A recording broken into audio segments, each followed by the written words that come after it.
É importante refletir sobre isso.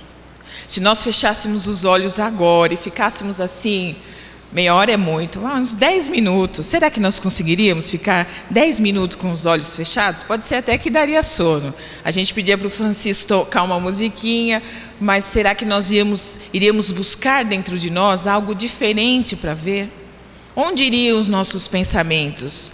A que lado alcançaria as nossas visões? Paulo de Tarso, quando recuperou a sua...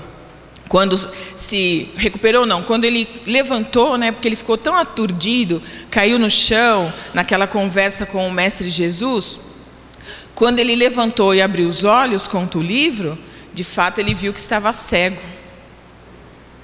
Mas conta o livro que uma coragem imensa invadiu a sua alma. Por quê? Porque na sua visão interna, ele via Jesus caminhando sobre a areia, e as pegadas de Jesus marcavam como ponto de luz, como se estivesse dizendo para Paulo de Tarso: segue-me. E foi assim que ele chegou a Damasco e encontrou Ananias, conta o livro, seguindo aquelas pegadas de Jesus, que nunca o abandonou, como nunca nos abandona quando de fato nós conseguimos enxergar a presença do Mestre nas nossas vidas. Assim como Jesus limitou, por um tempo, a visão física de Paulo de Tarso, nas suas andanças, no trabalho da caridade, da expressão do amor da divindade, o Mestre Jesus também curou vários cegos, trazendo a eles o retorno permanente da visão física. O livro Jesus Voltando conta que no total Jesus curou 72 cegos. E Bartimeu, um dos cegos lá de Jericó, estava entre eles, entre esses 72 irmãos que o Mestre curou. E pouco a pouco, Bartimeu... Isso nós encontramos em outros livros que falam do Evangelho. E é tão gostoso nós lermos sobre o Evangelho, porque traz Jesus para perto de nós. Faz com que ele seja redivivo em nossos corações. Então conta que Bartimeu foi se transformando aos poucos. E um tempo depois, ele era um dos propagadores da Boa Nova do Mestre Jesus. Por quê?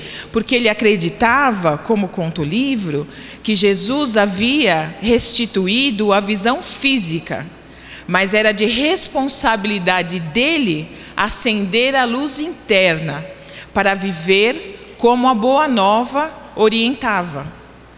Então, o que adiantava, não é? Jesus permitir que Bartimeu voltasse a ver, a enxergar, se ele não fizesse bom uso desse novo sentido que lhe era atribuído à vida. E nós somos perfeitos, graças a Deus.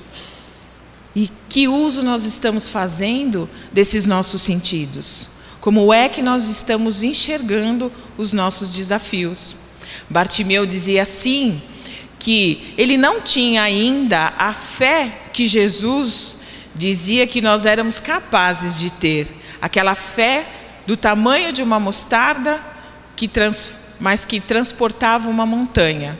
Mas que de fato ele sentia, depois daquele encontro com Jesus, depois daquela reflexão que ele teve, no sentido de ver a sua responsabilidade para acender a luz do Evangelho na sua vida, que algo se transformava dentro do seu coração. Que aqueles pensamentos perniciosos já não tinham mais morada. Que aquele desinteresse pela vida já não existia mais. Olha que maravilha! E assim foram com a maioria dos 72 cegos que Jesus teve a oportunidade de curar. Mas Jesus partiu. E muitos daqueles que o seguiam assim como nós que não temos a presença física do Mestre ao nosso lado, se sentiam sós, desmotivados. Já não tinham aquela fé inabalável, né? Como se Jesus fosse aquele escudo que caminhava com eles e agora eles estavam mais expostos. Por isso, há várias aparições descritas nos livros do Mestre Jesus depois da sua crucificação, com esse objetivo de trazer força, ânimo àqueles que o seguiam e que ele sabia que iriam acompanhar. E com Bartimeu não foi diferente. Ele sentia uma saudade profunda do Mestre e sabia que faltava alguma coisa em seu coração para que ele tivesse mais ânimo. Então, o que ele resolve fazer? Resolve reunir esses 72 cegos, como se fosse um evento. Olha que coisa louca, né? Então ele sai, faz alguns contatos com os amigos e consegue reunir num sítio em Jericó aqueles 72 cegos. E foi uma tarde maravilhosa, porque cada um contava como tinha sido a experiência depois do retorno da visão física. Como essa visão havia se ampliado no sentido deles estarem lá agora, conhecendo a Boa Nova e tentando aplicar na sua vida. Então descreve o livro que alguns traziam os pergaminhos debaixo do braço, outros escreviam as experiências que outros companheiros tinham, compartilhando a forma de ver a vida, a forma de encarar e superar os desafios da vida. Até que, naquela tarde iluminada, já para o entardecer, Jesus aparece para esses 72 cegos. Imaginem, se Jesus aparecesse aqui, será que a gente ia acreditar? Mas diz que o Mestre tinha um perfume inconfundível. E todo aquele ambiente foi tomado por aquele perfume inconfundível do Mestre Jesus. E como ele nos falava, e falava quando chegava em algum ambiente, que a paz esteja convosco. E aí o Mestre começa a discorrer sobre essas palavras de força e de incentivo. E uma que nós queremos compartilhar é que o Mestre diz para aqueles companheiros que estavam reunidos naquele dia, que muitos dizem que é Ele que salva, que é Jesus que salva, e na verdade não é.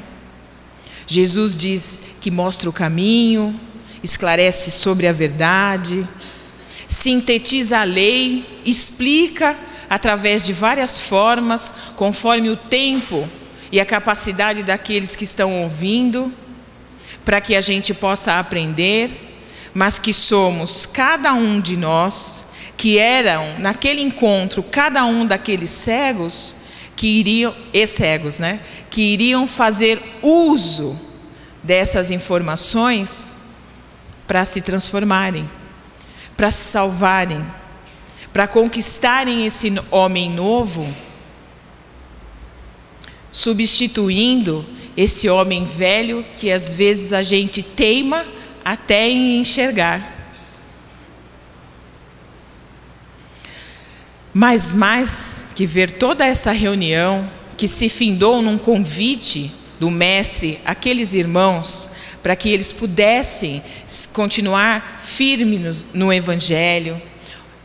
Jesus esclareceu que haveria perseguições, como há na nossa vida as dificuldades, ninguém está isento das suas responsabilidades, dos seus desafios, mas que eles perseverassem, porque Jesus estaria com eles. Conta o livro que muitos seguiram Jesus, mas na hora do testemunho não foram tantos assim que permaneceram na sua fé, com medo das perseguições. Poxa vida, hoje nós não temos aquelas perseguições. Ninguém vai nos levar ao circo, ninguém vai nos levar aos leões, ninguém vai nos colocar numa fogueira. Mas mesmo assim, na hora de nós sermos firmes, acreditando em tudo que nós temos aprendido, registrando na nossa mente esses ensinamentos de luz, a gente não consegue olhar e dizer: vou avante. Vou perseverar naquilo que nós todos hoje já aprendemos e acreditamos que é o certo.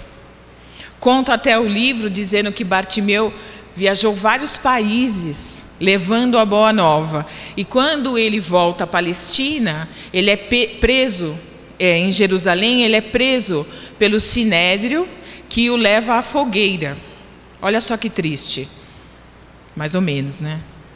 Se a gente olhar assim, é triste. Ele é colocado na fogueira, as lenhas são colocadas sobre ele, um líquido é derramado, e pela fresta da lenha, ele vê que quem estava ateando fogo ali, cumprindo a sentença do Sinédrio, era um irmão consanguíneo. O que nós sentiríamos nesse momento diante dessa visão? Talvez uma revolta em nossos corações.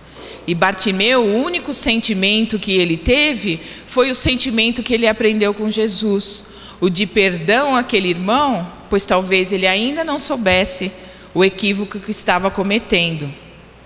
E depois que Bartimeu é queimado, os seguidores dele pedem ao Sinédrio para recolher as cinzas. E aí eles vão lá e percebem que os olhos de Bartimeu estavam intactos, que o fogo havia corroído tudo, menos os olhos. E a história termina dizendo que até as chamas respeitaram aquilo que o mestre queria, que era que a visão de Bartimeu estivesse intacta e pura. Poxa vida!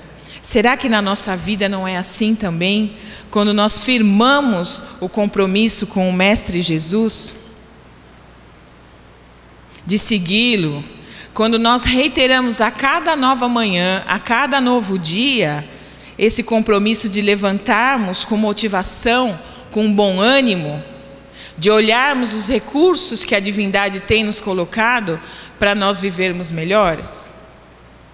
Por isso que Emmanuel, em um dos seus livros, Caminho, Verdade e Vida, fala para nós recordarmos o encontro que Jesus teve com Bartimeu.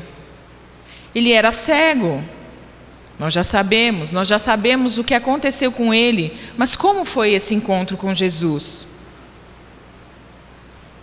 Emmanuel nos conta que ele era a pessoa mais sem esperança que nós podemos imaginar. Bartimeu não via vida, não conseguia, não é? Ele era limitado visualmente. E aí ele foi deixando que a tristeza tomasse conta do seu coração. Por isso ele ficava à beira da estrada mendigando. Mas ele ouviu falar de Jesus, dos seus feitos. E quando ele soube que Jesus viria até Jericó, uma nova expectativa o deixou excitado. Meu Deus, é a minha última oportunidade.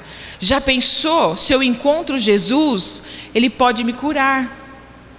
E foi assim, Jesus passando perto da onde ficava Bartimeu, conta o livro que um fio de esperança, imagine um fio de esperança, gente, foi o suficiente para que ele gritasse pelo mestre no meio daquela multidão: Jesus, se apieda de mim, tenha piedade de mim. E ele não gritou uma vez só, ele gritou várias vezes, até que Jesus o mandasse chamar.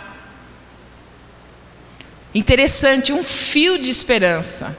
Às vezes a gente pensa que não tem mais jeito, mas ouve o evangelho, escuta uma música, alguém traz uma palavra de incentivo e parece que aquela chama que parecia estar apagada dentro dos nossos corações começa a aquecê-lo novamente e nos traz força para que nós tenhamos essa iniciativa, esse impulso que nos leva de encontro ao mestre.